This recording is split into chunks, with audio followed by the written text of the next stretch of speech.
La production du Cybertruck est arrivée. Voici comment elle se compare par rapport au prototype de 2019. Alors là, ils nous ont ressorti les dimensions et tout. Ouais. Le prototype original de Cybertruck de 2019 était une imposante bête en acier annoncée avec une longueur de 231 pouces. Ah ouais, bon là, c'est en pouces évidemment, c'est chiant. Le Cybertruck de production sur la page officielle du véhicule a désormais une longueur totale un peu plus courte, 223,7 pouces. Largeur. Ah, par contre, la largeur est beaucoup plus large, 86,6. Et une hauteur totale de 70 pouces. Donc il est moins haut que prévu aussi, du coup.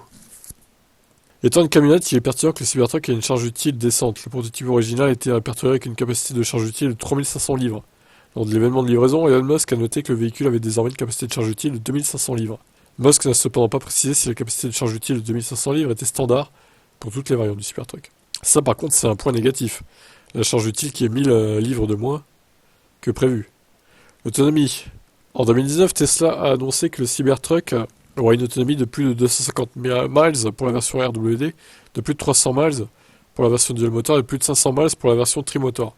Le Cybertruck de production répertorié sur le site web de Tesla annonce 250 miles pour la version RWD, donc ça c'est ok. 340 miles pour la version dual motor, ça c'est ok aussi, et par contre CyberBeast, 320 miles, ça c'est pas ok.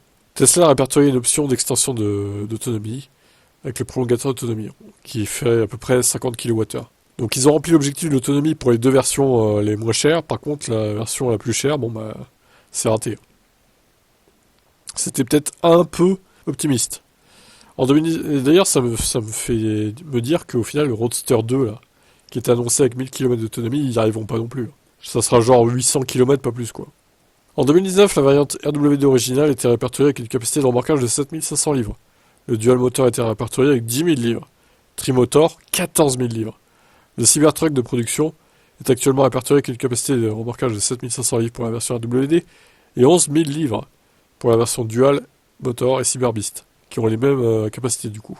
Donc le trimotor, encore une fois, c'est lui le plus décevant, qui n'atteint pas les objectifs fixés, quoi. Bon, le prix, voilà, on sait tous que c'est une énorme hausse. Les perfos. 6 secondes 5 la version normale, 4 secondes 5 la dual motor, 2 secondes 9 la version trimotor. C'était annoncé ça.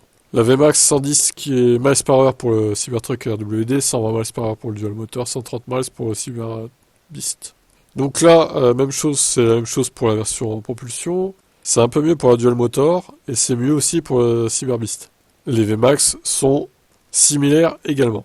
Le stockage, si le Cybertruck original a été annoncé avec 100 pieds cubes de stockage extérieur, son lit mesurait 6,5 pieds de long.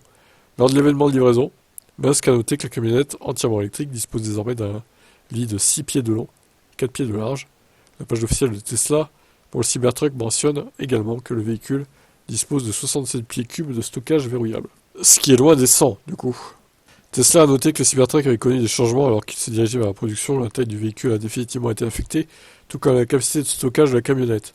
Il serait maintenant très intéressant de voir comment le Cybertruck se comporte sur le marché alors qu'il rivalise avec des camions à combustion et les camionnettes électriques populaires comme le Rivian RT, Ford 150, etc.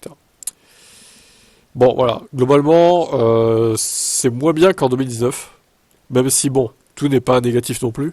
Mais une bonne partie des promesses n'a pas été tenue. Notamment sur les tarifs, qui, là, ils ont tout faux sur les tarifs. La charge utile, c'est pareil, ça n'a pas été tenu, pour toutes les versions. Le remorquage, ça a en partie été tenu, sauf pour la version Cyberbeast, du coup. Et les dimensions, bon, bah ça, après, c'est pas très grave si ça évolue. C'est juste qu'il est plus large que prévu, quoi, mais il est un peu plus court et moins haut. Voilà pour ce qu'on pouvait retenir par rapport au Cybertruck annoncé en 2019. Qu'en pensez-vous ?